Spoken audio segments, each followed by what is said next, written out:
Another example of off-balance sheet financing is market rate related contracts. And when we deal with any bank, banks usually deal with currencies. Consequently, they are exposed to foreign exchange risk because they have different currencies and the value of the currency fluctuates over time, either appreciates or depreciates.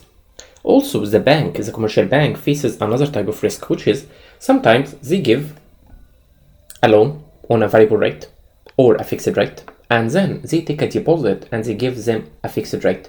Consequently, what will happen is, let's assume that a bank will take a deposit at a fixed rate of 5%, and then a bank will give a loan at a variable rate, and then the variable rate in the future drops. So this means that their expense on the deposit will be higher than the revenue they receive from the loan they give.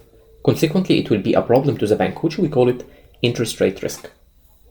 Another example is sometimes commercial banks, they will buy some shares, therefore they will be exposed to equity price risk. And sometimes they could trade with gold, for example, which would result in commodity risk. Therefore, for any bank, they are going to use derivatives as a hedging mechanism in order to hedge against the exposure of different types of risk. But please make note that derivatives could be also used for speculation.